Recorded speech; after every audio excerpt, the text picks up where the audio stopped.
पिछले 4 हफ्तों अलग अलग भाइयों से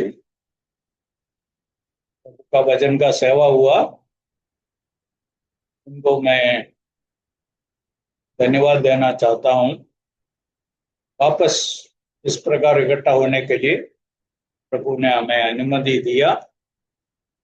हम प्रेरितों का काम 7वां अध्याय से 3 व्यक्तियों के बारे में अध्ययन करना शुरू किया। उधर स्टीफन का प्रचार में 3 पुराना नियम का व्यक्तियों को याद किया। उनमें से एक है अब्राहम, दूसरा है जोसेफ, तीसरा है मूसा। प्रभु का इच्छा है तो आज हम यूसुफ के बारे में थोड़ा अध्ययन करेंगे। बाद में हम मूसा के बारे में भी थोड़ा अध्ययन करेंगे। आज हम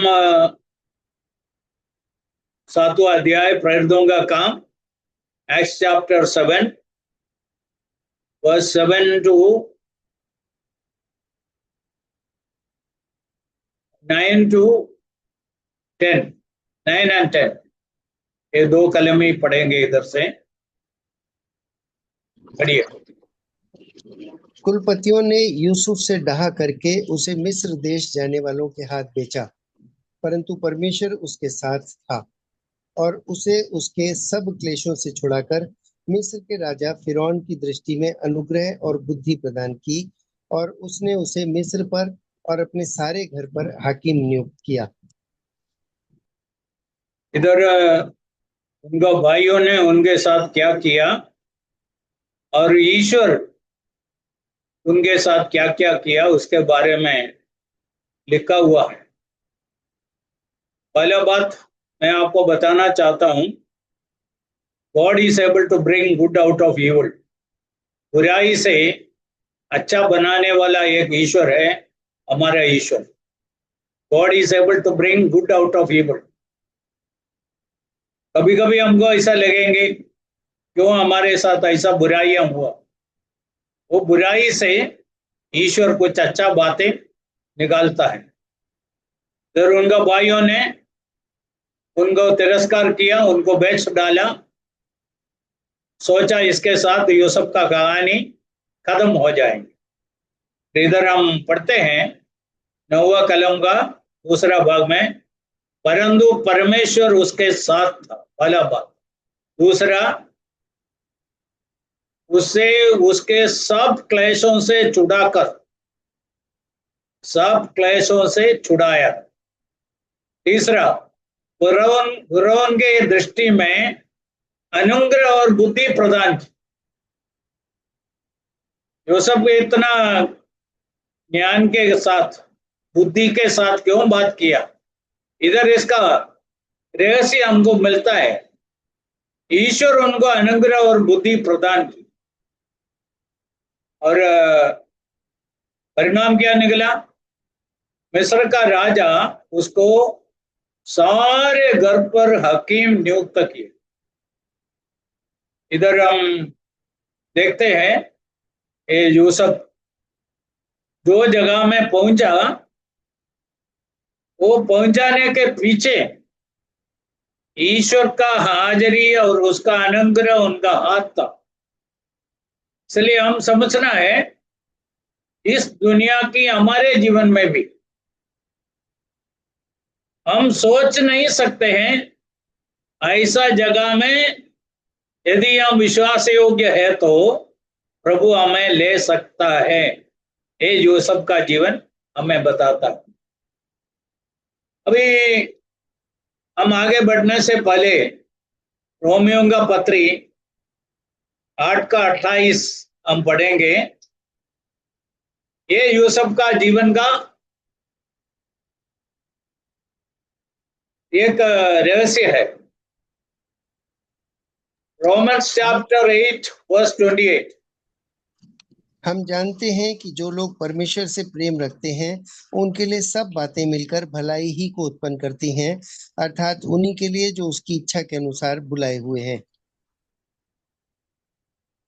इधर इंग्लिश में लिखा है, and we know that all things work together for good to them that love God, them who are the called according to his purpose. ईश्वर को जो प्रेम करते हैं, ईश्वर खास उद्देश्य के साथ जिसको बुलाया है, उनके लिए सब बातें मिलकर भलाई को उत्पन्न करता है। सब बातें मिलकर। एक विश्वासी का जीवन में जो जो घटना होते हैं, एक एक को अलग करके देखेंगे तो शायद बहुतों में कुछ भलाई नहीं मिलेगा। If you separate each incident in a believer's life, you cannot see any good in most of the things, but everything work together for good. इसलिए हम यूसुफ का जीवन को देखेंगे, कुछ बातें उनके जीवन में हुआ बिल्कुल अच्छा नहीं है, और हम सोचेंगे सब कुछ उसके खिलाफ में है, और आखिरी में जो मिला है वो उनका भलाई के लिए हुआ। ये एक एक विश्वासी के जीवन में यदि ईश्वर का भय में रहता है, ईश्वर के इच्छा के अनुसार जीवन बिताता है, ईश्वर को प्रेम करता है, तो जरूर ईश्वर ये पूरा करेगा। अभी हम यूसुफ के बारे में उत्पत्ति 37 में पढ़ते हैं, 37 में हम पढ़ते हैं। पहला बात मैं इधर से दिखाना चाहता हूं, 1 और 2 कलम में हम पढ़ते हैं, 37 का 1 और 2। याकूब तो कनान देश में रहता था, जहां उसका पिता परदेशी होकर रहा था। याकूब के वंश का वृत्तांत है, यूसुफ 17 वर्ष का होकर अपने भाइयों के संग भेड़ बकरियों को चराता था। 17 साल तक यूसुफ अपने माँ बाप के घर में था, पेरेंट्स होम। एक आत्मिक परिवार में 2 बातें होना है, माँ बाप का जिम्मेदारी है, बच्चों का जिम्मेदारी। माँ बाप का जिम्मेदारी है क्या है? एक आत्मिक परिवार में माँ बाप का जिम्मेदारी नीति वचन 2 का 22 का 6 में हम पढ़ते हैं, प्रोवर्ब्स 22:6।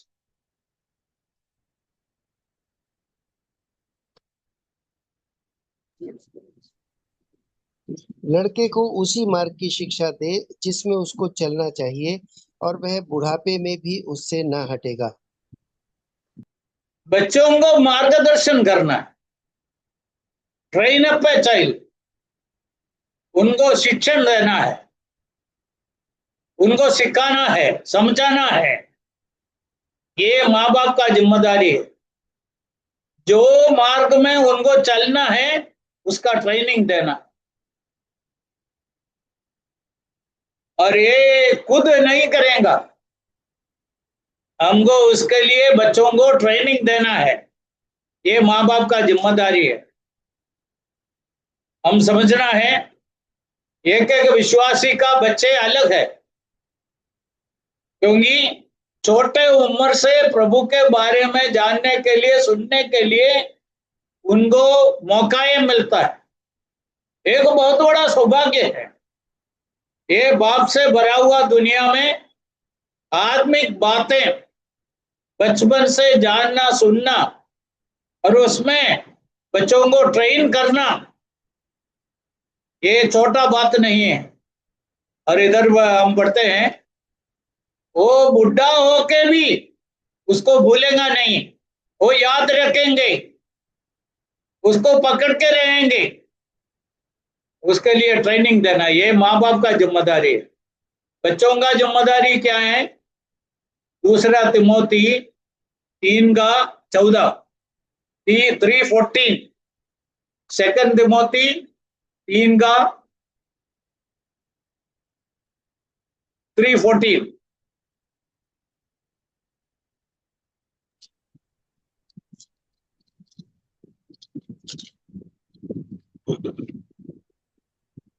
पर तू उन बातों पर जो तूने सीखी हैं और विश्वास किया है, यह जानकर दृढ़ बना रहे कि तूने उन्हें किन लोगों से सीखा है।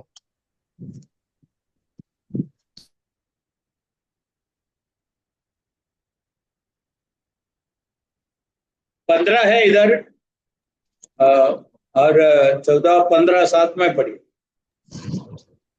शुरू से पढ़ता हूँ। पर तू उन बातों पर जो तूने सीखी हैं और विश्वास किया है, यह जानकर दृढ़ बना रहे कि तूने उन्हें किन लोगों से सीखा है, और बचपन से पवित्र शास्त्र तेरा जाना हुआ है, जो तुझे मसीह पर विश्वास करने से उद्धार प्राप्त करने के लिए बुद्धिमान बना सकता है। ओके, मैं थोड़ा इंग्लिश में सुनाता हूँ 15 कलम। And that from a child you have known the Holi scriptures which are able to make you wise unto salvation through faith which is in Christ Jesus। बचपन से तुमने पवित्र शास्त्र सीखा है, जाना है। इसे क्या फायदा है? विश्वास के द्वारा उद्धार प्राप्त करने के लिए बुद्धिमान बनाए। It will make you wise unto salvation. इसलिए बच्चों का काम है बचपन से सीखना। माँ बाप का जिम्मेदारी है बच्चों को सिखाना। चलिए, ये दोनों बात एक आत्मिक परिवार में होना है। यूसुफ ऐसा एक परिवार में जन्मा। उनका माँ बाप जीवित ईश्वर पर विश्वास करते थे। उनका एक एक पीढ़ी पीछे देखेगा तो याकूब, इसहाक, अब्राहम का विश्वास, उस परिवार में उसका जन्म हुआ। वो उनके लिए बहुत बड़ा लाभदायक बात था। ये पहला बात है, पेरेंट्स होम और उधर से जो शिक्षण मिला है उसके बारे में। दूसरा है 5वां कलम में हम पढ़ते हैं, Joseph dreamed a dream. Joseph एक स्वप्न देखा। 9 में हम वापस पढ़ते हैं, फिर उसने एक और स्वप्न देखा। At another dream he had. 2 स्वप्न था। ये स्वप्न क्या था? स्वप्न था उनका भविष्य के बारे में। ईश्वर उनको स्वप्न के द्वारा प्रकट किया। ईश्वर का योजनाएं उनके बारे में क्या है। हम सब एक बात जानना है, हमें ईश्वर क्यों इस दुनिया में लाया, हमारा काम इस जगत में क्या है। एक ऐसा जानना है तो हम प्रार्थना के द्वारा ईश्वर से पूछना है। चलिए, दूसरा जगह मैं यूसुफ का जीवन में बताना चाहता हूं, उसका प्रेयर रूम, प्रार्थना जीवन उसको था। ईश्वर से पूछा, मुझे क्यों इस दुनिया में रखा, मेरे द्वारा क्या होना चाहते हैं, मेरा काम क्या है। ये ईश्वर से पूछा। स्वप्न के द्वारा ईश्वर उनको जवाब दिया। क्या जवाब दिया? तुम एक दिन एक बड़ा अधिपति बन जाएगा, एक दिन तुम एक प्रधानमंत्री बन जाएंगे, एक बहुत बड़ा लीडर बन जाएंगे। ये ईश्वर उनको बता के दिया। तुम्हारे सामने तुम्हारा भाइयों, तुम्हारा माँ बाप सब आके साष्टांग प्रणाम करेंगे। ये यूसुफ को बताया। फिर 3 बातें ईश्वर उसके साथ बोला नहीं, कब होगा, कहां होगा, कैसा होगा। When this will, where it will happen, when this will happen, how it will happen. उसके लिए यूसुफ को वेट करना पड़ता। ईश्वर हमको एक साथ पूरा डिटेल्स नहीं देगा, क्योंकि कभी कभी हमारे जीवन में भविष्य में होने वाला कुछ घटनाएं हमको इतना घबराएंगे, इसलिए ईश्वर पहले से बोल के देना नहीं चाहता और धीमे से बताएंगे, धीमे से दिखाएंगे। इसलिए जो सबको बता दिया, तुम एक प्रधानमंत्री बन जाएंगे, अधिपति बन जाएंगे, तुम्हारे घर वाले सब एक दिन तुम्हारे सामने आके प्रणाम करेंगे, ये सब बताया। फिर 3 बातें ईश्वर नहीं बताए, उसके लिए ये सबको वेट करना पड़े। चलिए हम प्रभु का योजना हमारे बारे में क्या है जानना और बहुत धीरज से वो पूरा होने के लिए हमको इंतजार करना है। इसलिए दूसरा जगह है उनका प्रार्थना का जगह, और मैं इंग्लिश में बोलना चाहता हूं प्रेयर रूम। इसलिए पहला है अपना माँ बाप का घर, पेरेंट्स होम। सेकंड है प्रेयर रूम। एक विश्वासी का जीवन में ये प्रेयर रूम बहुत इंपॉर्टेंट है। हमारा जरूरत के समय में हम प्रभु के कृपासन के पास जाके हम ईश्वर को पूछना है हमारे बाकी जीवन के बारे में। आगे ईश्वर हमारे जीवन के द्वारा क्या करना चाहते हैं, ये हम ईश्वर को पूछ के ही करने का। तीसरा बात है उनका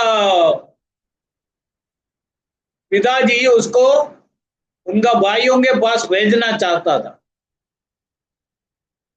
12 और 13 साथ में पढ़ी।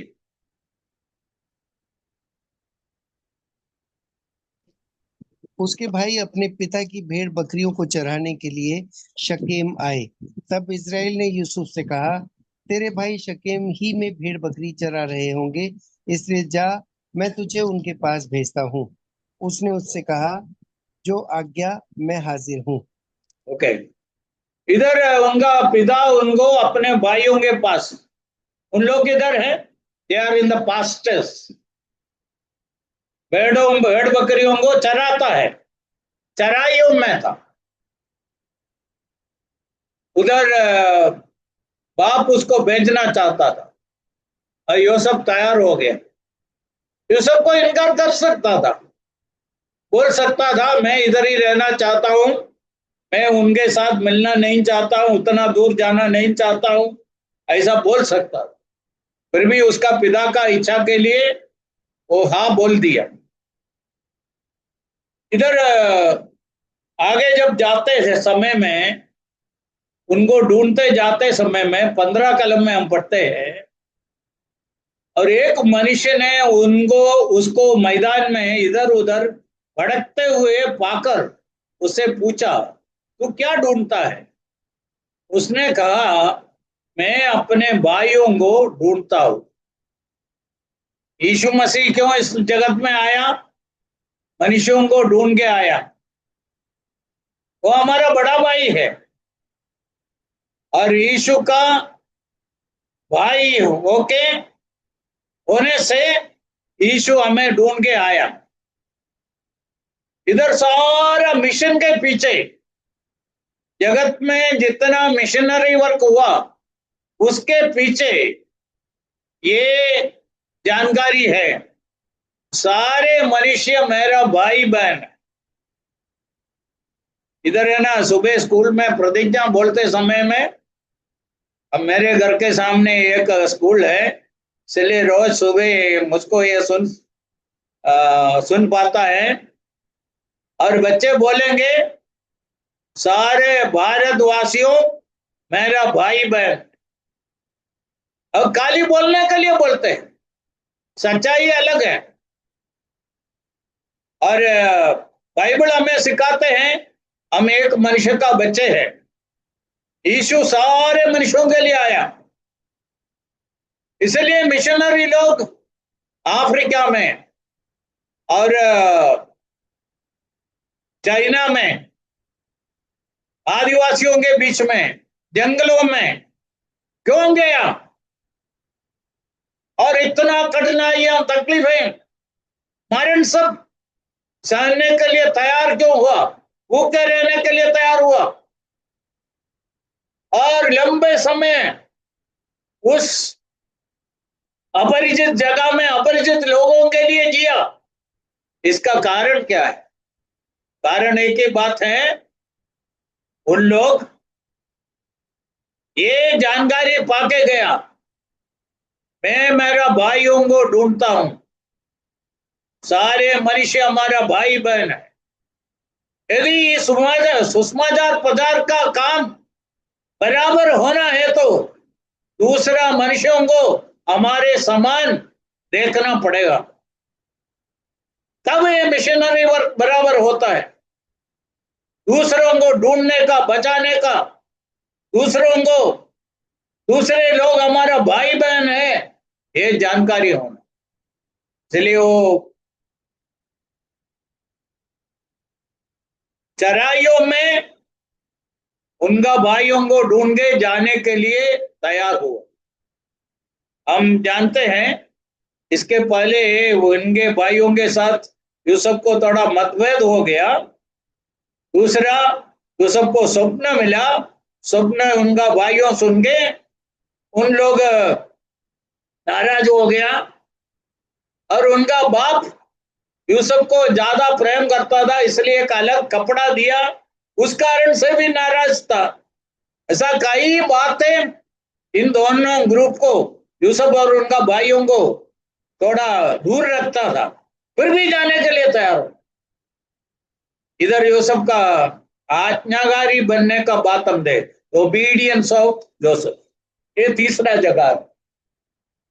चौथा जगह है, आगे हम बढ़ते हैं। उन लोग यूसुफ को 24 में पढ़िए, 24 पढ़िए। और यूसुफ को उठाकर गड्ढे में डाल दिया, वह गड्ढा सूखा था और उसमें कुछ जल न था। इधर हम बढ़ते हैं, दे पुट हिम इन अ पिट। यूसुफ के जीवन में जो सोचा भी नहीं है ऐसा व्यवहार हुआ। कभी कभी ऐसा बातें हमारे जीवन में होगा, हम जो सोचते हैं उसके विपरीत में होगा। इसलिए विपरीत परिस्थिति में हमारा प्रतिक्रिया क्या है, ये बहुत महत्वपूर्ण है। विपरीत परिस्थिति में मैं कई बार लोगों को सिखाया, अनुकूल परिस्थिति में आत्मिक दिखाना आसानी है। अनुकूल परिस्थिति में आत्मिक दिखाना आसानी है, विपरीत परिस्थिति में आत्मिक दिखाना आसानी नहीं है। फिर हम कभी कभी विपरीत परिस्थिति में भी आत्मिक दिखाना सीखना है। कैसा सीखना है? इधर उनको गड्ढे में डाल दिया, Joseph is in the pit. उन भाई लोग उनको मार डालना चाहता था और रूबेन बीच में आने के कारण वो बच गया, आखिरी में गड्ढे में डाल दिया। और हम देखते हैं उनको उधर से मिस्र का कुछ व्यापारी लोग आया, उनके हाथ में बेच डाला। और 39 में हम पढ़ते हैं, 39 का पहला कलम।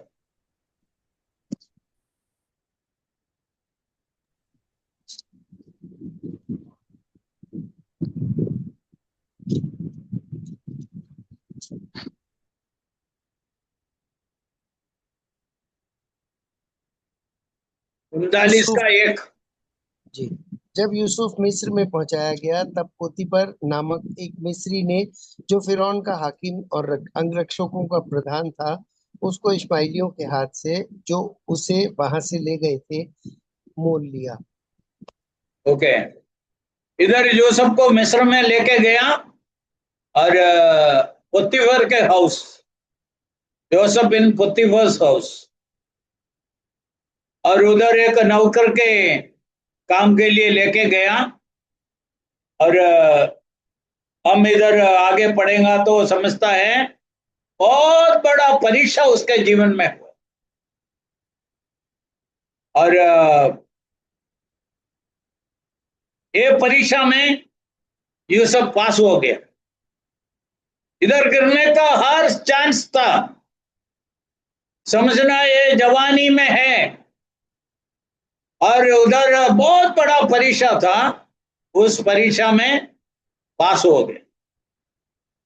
हम याकूब का पत्री पहला अध्याय में परीक्षा के बारे में ऐसा पढ़ते हैं, जिनका परीक्षा होता है वो धन्य है। परीक्षा हमको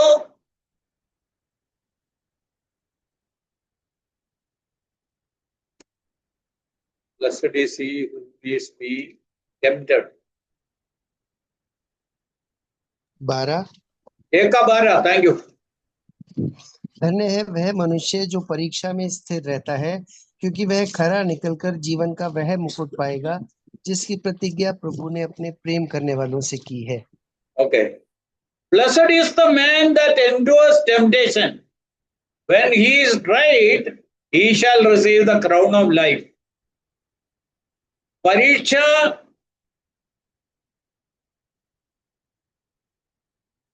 जीवन का वह परीक्षा में स्थिर रहता, परीक्षा में स्थिर रहता।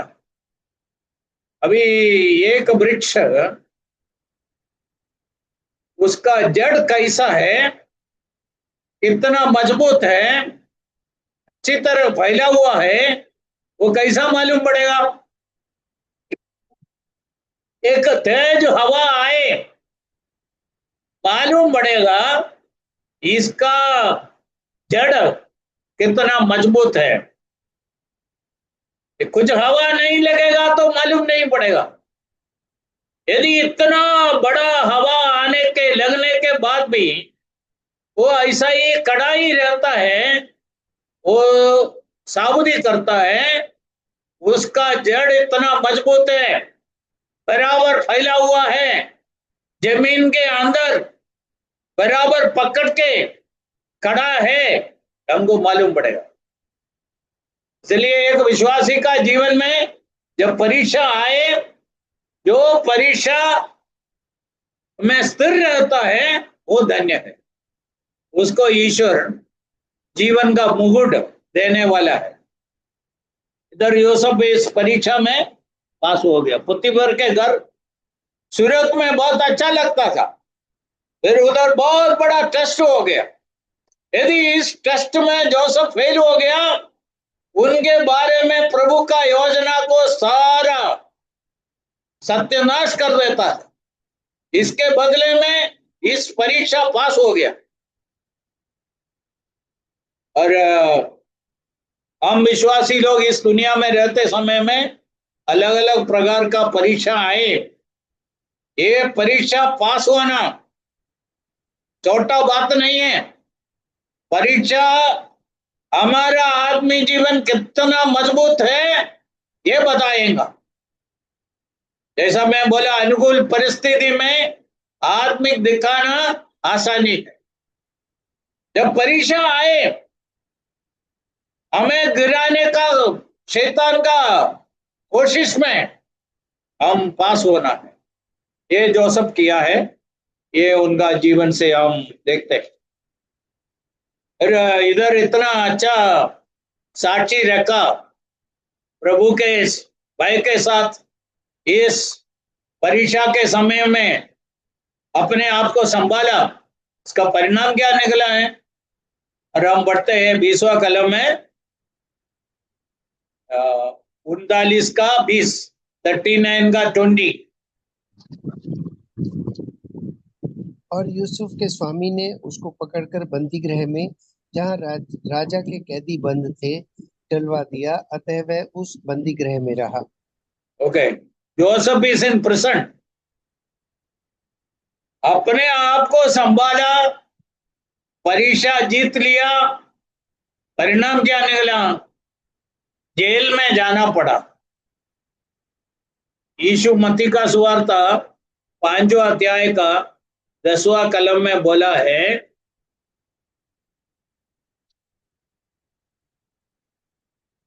Blessed are they those who are persecuted for righteousness सही, धार्मिकता के लिए जो सताया गया है वे धन्य है। Matthew chapter 5 verse 10।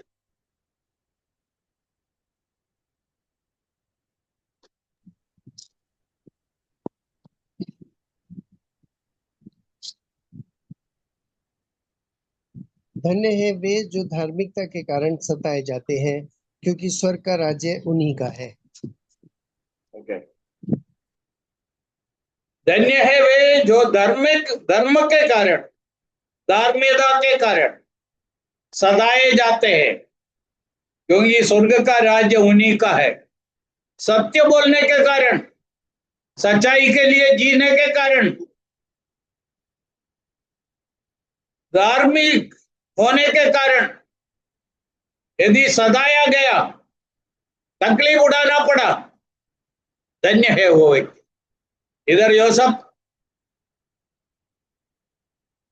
एकदम योग्य काम करने के कारण इस बड़ा परीक्षा को जीत के बाहर आने के कारण उनको क्या मिला? जेल खाने में जाना पड़ा। शायद जोसेफ बहुत दुखित होने का शक्यता है, मैं इतना संभाल के जिया, देखो क्यों मेरे साथ ऐसा हुआ। उस समय जोसेफ को मालूम नहीं था वो जो जगह में पहुंचाना था, ईश्वर उनको पहुंचाना था, उसके करीब आ गया। अभी एक ही स्टेप बाकी है, जोसेफ को मालूम नहीं था। और 2 साल जेल खाने में रहना पड़ा। कोई गलती नहीं किया, अच्छा करने के कारण, धार्मिक होने के कारण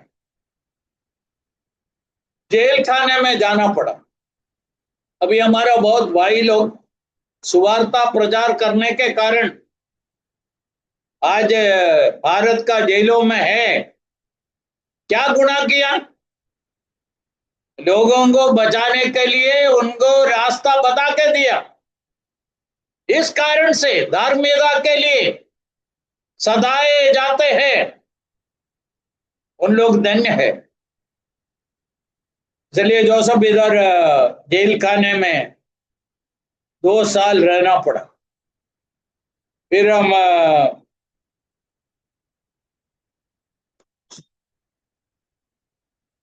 41 अध्याय उधर हम पढ़ते हैं, जब 2 साल पूरा हुआ, फरोह को ईश्वर एक स्वप्न भेजा।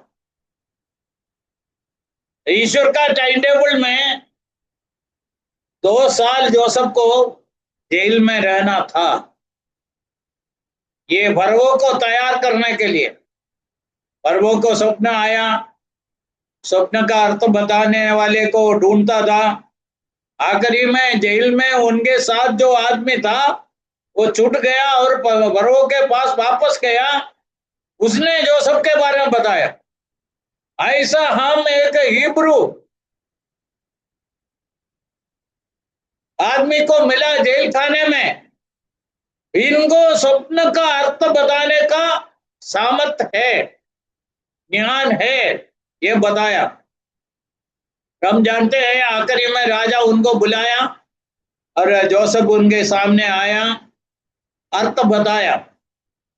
अर्थ बताने के बाद हम 41 अध्याय का 41 का 37 से 41 तक पढ़ेंगे। यह बात फिरौन और उसके सारे कर्मचारियों को अच्छी लगी, इसलिए फिरौन ने अपने कर्मचारियों से कहा, क्या हमको ऐसा पुरुष जैसा यह है जिसमें परमेश्वर का आत्मा रहता है मिल सकता है? फिर फिरौन ने यूसुफ से कहा, परमेश्वर ने जो तुझे इतना ज्ञान दिया है कि तेरे तुल्य कोई समझदार और बुद्धिमान नहीं, इस कारण तू मेरे घर का अधिकारी होगा और तेरी आज्ञा के अनुसार मेरी सारी प्रजा चलेगी। केवल राजगद्दी के विषय मैं तुझसे बड़ा ठहरूंगा। फिर फिरौन ने यूसुफ से कहा, सुन, मैं तुझको मिस्र के सारे देश के ऊपर अधिकारी ठहरा देता हूँ। इधर जोसेफ प्राइम मिनिस्टर बन गया। 43 पढ़िए। और उसको अपने दूसरे रथ पर चढ़वाया और लोग उसके आगे आगे यह प्रचार करते चले कि घुटने टेक कर दंडवत करो। और उसने उसको मिस्र के सारे देश के ऊपर प्रधानमंत्री ठहराया। सर, प्रधानमंत्री शब्द हिंदी में है, इंग्लिश में रूलर है। प्रधानमंत्री बनाया, मिस्र का प्रधानमंत्री। अभी यूसुफ को प्रधानमंत्री बनने का क्या योग्यता है, क्या जानकारी है, कैसा ऐसा हो सकता है? ये इसलिए हुआ क्योंकि ईश्वर का योजना, ईश्वर जब उनको प्रकट किया, उस योजना के साथ उनका प्रतिक्रिया, उसके साथ उनका कोऑपरेशन, संयोजन, कोऑपरेशन, सहयोग, सहयोग बराबर था एक एक स्टेप में। बाकी 13 साल, 30 साल में प्रधानमंत्री बना, 13 साल ईश्वर उसका जीवन को देखा। परिणाम क्या निकला? मिस्र का प्रधानमंत्री बन गए। इधर एक सत्य है, हमको जानना है, ईश्वर जो वायदा करते हैं वो ईश्वर पूरा कर सकते हैं। खाली हमारा सहयोग चाहिए, हमारा प्रतिक्रिया योग्य होना है। यदि ईश्वर हमें कुछ खास काम के लिए चुन लिया, हम उसमें ईश्वर के साथ योग्य प्रतिक्रिया करना है, सहयोग देना है। इतना ईश्वर हमसे चाहते हैं। परिणाम क्या निकला? वो आखिरी में पालस में पहुंच गए। इसलिए 7 जगह हमें यूसुफ क्या क्या सीखा, इसके बारे में हम इधर से समझते हैं। वो जगहों का नाम और एक बार मैं बोलूंगा।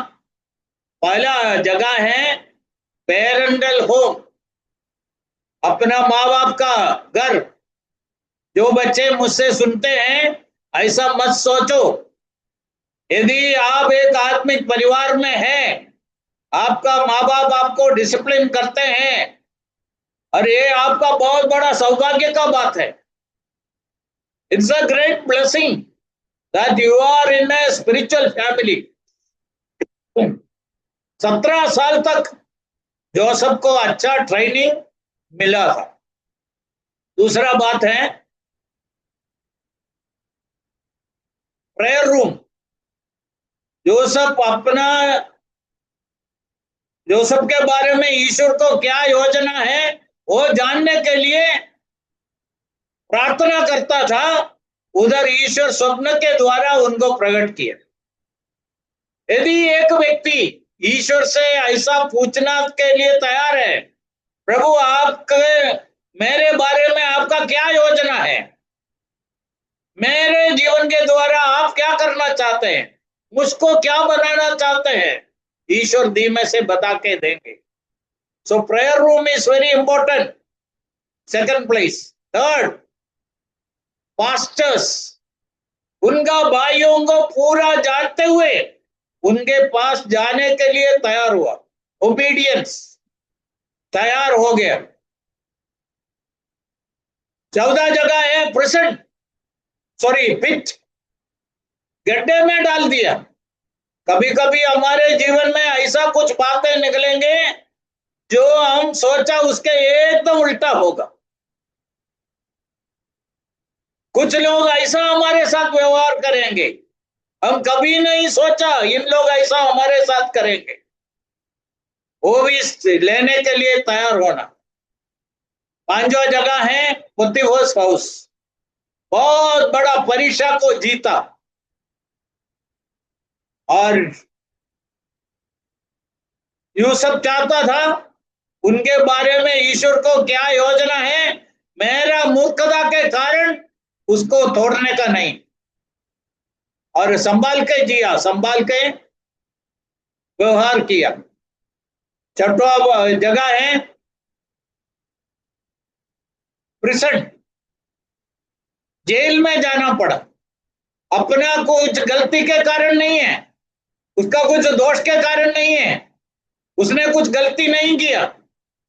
कभी कभी हमको धार्मिकता के लिए दुख उठाना पड़ेगा, क्लेश सहना पड़ेगा, उसके लिए तैयार होना। एक व्यक्ति को प्रभु में लाने के कारण, एक व्यक्ति को सुवार्ता देने के कारण आज बहुत विश्वासी लोग, पास्टर्स जेल में जाता है, वो आनंद के साथ लेने के लिए तैयार होना। आखिरी बात हम देखते हैं, जैसा ईश्वर उनको वायदा किया, 13 साल पहले जो वायदा किया, सपनों के द्वारा पक्का किया, उनको एक प्रधानमंत्री बनने का ईश्वर का योजना ईश्वर पूरा किया। इधर हम समझना है, ईश्वर हमको जो वायदा देते हैं वो वायदा ईश्वर पूरा कर सकता है, करेगा, ऐसा एक विश्वास हो गया। चलिए, यूसुफ का जीवन हमारे लिए बहुत बड़ा एक चुनौती है। अनुकूल प्रतिकूल परिस्थिति में प्रभु के साथ रहेगा, सहयोग दिया, उनका योजना के लिए तैयार हुआ, उसके लिए इंतजार करके बैठा। परिणाम, जहां हम उनको प्रभु पहुंचाना चाहता था उधर पहुंचाया। हम ऐसा आत्मिक जीवन में थोड़ा सीरियस होना है। हम भी ईश्वर के पास जाके पूछना है, प्रभु मेरे बारे में आपका क्या योजना है। तब आपको मालूम हम पड़ेगा ईश्वर आपको आपके जीवन के द्वारा क्या करना चाहते हैं। और धीमे से इंतजार करके बैठो, धीरज रहो, ईश्वर आपके जीवन के द्वारा क्या करना चाहते हैं, करेंगे। ये करने के लिए प्रभु विश्वास योग्य है। प्रभु का नाम का महिमा।